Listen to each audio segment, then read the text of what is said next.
Hello दोस्तों, मेरा नाम है शुभ वर्मा और आप देख रहे हैं मेरा चैनल बायो स्पेयर। तो आज हम बात करने वाले हैं क्लास 11 के चैप्टर 11 ट्रांसपोर्ट इन प्लांट्स में फ्लोएम ट्रांसपोर्ट के बारे में। कैसे फ्लोएम के अंदर ट्रांसपोर्ट होता है from the source to sink. तो चलिए स्टार्ट करते हैं। तो देखिए, पहला होता है कि जो फूड होता है ये प्राइमरी हमारे सुक्रोज की फॉर्म में प्रेजेंट ट्रांसपोर्ट होता है by vascular tissue. Vascular tissue होता है xylem and phloem from a source to sink. Source वो होता है जहाँ पे हमारा फूड सिंथेसिस हो रहा है। ठीक है, पहले जो सुक्रोज होगा transported by vascular tissue from phloem to vascular tissue from source to sink. देखिए देखिए इसका आता है सेकंड पॉइंट में फ्लोएम ही रिस्पॉन्सिबल होता है for transporting organic nutrition around the plant body. ठीक है, ये कैरी करता है dissolve sugar from the leaves और स्टोर्स करता है side to other parts of the plant that requires nutrition. इसके बाद आता है हम सोर्स के बारे में। देखिए, सोर्स क्या होता है, वो पार्ट ऑफ प्लांट होता है जहाँ पे हमारा फूड सिंथेसिस होता है। ठीक है, देखिए जो शुगर होती है ये हमारे इंक्लूड होती है लीव्स में, और जो sugar is generated through photosynthesis. कि मतलब प्रेजेंट कहाँ रहती है, लीव्स में, और शुगर बनती कैसे, हमारे फोटोसिंथेसिस के द्वारा बनती है।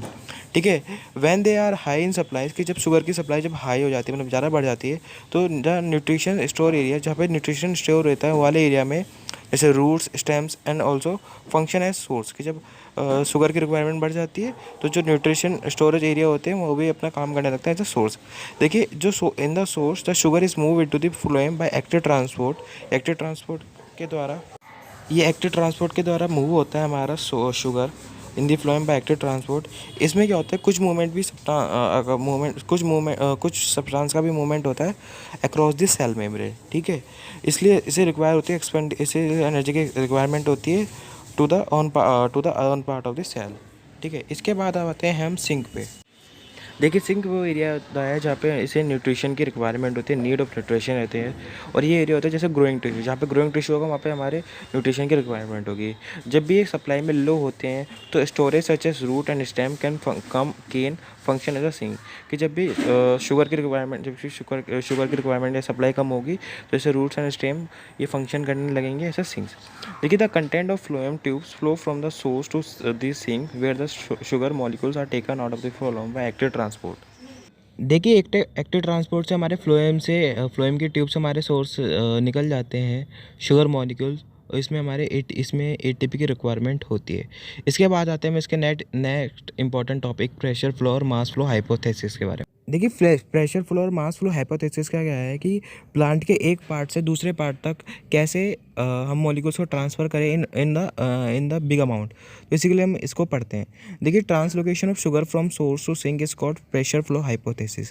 प्रेशर फ्लो हाइपोथेसिस का मतलब क्या है, इसमें प्रेशर ग्रेडियंट क्रिएट कराएगा कि वो प्रेशर की वजह से फ्लो करेंगे। हाइपोथेसिस मतलब इसके कराने की विधियाँ, इसको हम कहते हैं।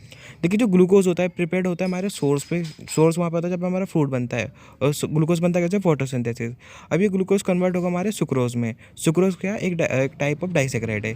देखिए, फिर ये शुगर क्या होगा, ये मूव करता है in the form of sucrose into the companion cells. Companion cells में मूव करेगा ये, और ये कंपेनियन सेल्स से जाएगा कहाँ, ये फ्लोएम के सीवर ट्यूब सेल्स में जाएगा बाय एक्टिव ट्रांसपोर्ट। ठीक है, पहले जाएगा ये कंपेनियन सेल्स में, कंपेनियन सेल्स में जाएगा फ्लोएम के सीवी ट्यूब सेल्स में बाय एक्टिव ट्रांसपोर्ट। देखिए, जो प्रोसेस होता है लोडिंग एंड अनलोडिंग, ये होता है हमारा hypertonic condition in the phloem. कि जो फ्लोएम के अंदर हाइपरटोनिक कंडीशन होगी उसी में ये लोडिंग होगी एट दिस। ठीक है, अब देखिए, होता है जो वाटर होता है हमारे एडजेसेंट जाइलम में, ये मूव करता है हमारे फ्लोएम में बाय ऑस्मोसिस। ऑस्मोसिस की तरह मूव करता है, ऑस्मोसिस के द्वारा हमारा मूव करता है water into the adjacent xylem. ठीक है, जो ऑस्मोटिक प्रेशर होता है ये बिल्डअप होता है हमारे फ्लोएम के अंदर। अब देखिए, फ्लोएम के अंदर ऑस्मोटिक प्रेशर बिल्ड होगा तो ये क्या करेगा, उससे क्या होगा, जो हमारे फ्लोएम सैप के अंदर होगा वो मूव करेगा हमारे लोअर प्रेशर में। ठीक है, वो हायर प्रेशर से लोअर प्रेशर में मूव करता है। ठीक है, अब देखिए जो क्या होता है एट द सिंक, जहाँ पे मतलब फूड का यूटिलाइजेशन होता है वहाँ पे ऑस्मोटिक प्रेशर हमेशा कम रहना चाहिए। ठीक है, अब हम इसके आगे क्या होता है कि जो एक्टिव ट्रांसपोर्ट होता है इसे need to move the source out of the phloem sap into the cells. कि मतलब क्या होगा, एक्टिव ट्रांसपोर्ट को नीड होती है कि सोर्स है ना फ्लोएम के बाहर हो, या तो फ्लोएम के बाहर होगा तो उससे मूव होगा into the cell which use sugar converting it into energy starch and cellulose. देखिए जो शुगर, ठीक है, शुगर्स होती है रिमूव हो जाती है, the osmotic pressure decrease and the water out of phloem. किसमें क्या होगा, शुगर रिमूव हो जाएगी, ठीक है। अब देखिए movement of the sugar in the phloem at the source where the sugar are loaded into a sieve tube. कि इसमें क्या होगा, जो मूवमेंट ऑफ शुगर होगी आउट ऑफ द ये फ्लोएम इन दी फ्लोएम होगी एट द सोर्स और sugar are located actively transport. Loading of phloem setups of waters potential gradient that facilitate the mass movement in the flame.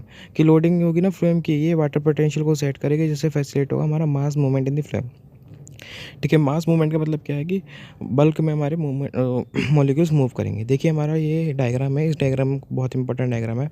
आप इस diagram को देखिए कि इसमें क्या देख रहा है, शुगर सॉल्यूशन फ्लो, इसमें टर्जर प्रेशर भी, इसमें फ्लोएम भी, इसमें सब कुछ दिखा रखा है बहुत, ठीक है। रूट है, इसमें क्या होगा, जो शुगर लीव करेगी हमारे सीवा ट्यूब को फॉर्मेट में। देखिए फ्लोएम टिश्यूज, देखिए हम बात करते हैं फ्लोएम टिश्यू। देखिए जो फ्लोएम टिश्यू होता है कंपोज होता है हमारे सीवियर सेल्स विच फॉर्म, ये हमारे जो हमारा बनाते हैं long columns with the holes in their end of walls, जिसे हम कहते हैं सीवियर प्लेट, ठीक है।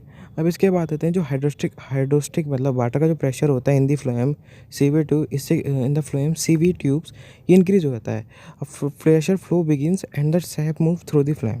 कि प्रेशर जो होगा वो हमारा फ्लो करेगा और जिससे होगा फ्लोएम का सैप मूव करेगा हमारे थ्रू द फ्लोएम, ठीक है। एट द सिंक पर जो इनकमिंग शुगर है, जो बाहर से शुगर आ रही है, वो एक्टिवली ट्रांसपोर्ट होती है हमारी फ्लोएम से बाहर and removed as a complex carbohydrate. कि वो एक्टिवली ट्रांसपोर्ट होगी फ्लोएम के बाहर और रिमूव वगैरह से कॉम्प्लेक्स कार्बोहाइड्रेट। इसके बाद आता है लॉस ऑफ सॉलिड, जो सॉलिड का लॉस हो रहा है ये प्रोड्यूस करेगा high water potential in the phloem, ठीक है। थैंक यू दोस्तों फॉर वॉचिंग माई वीडियो।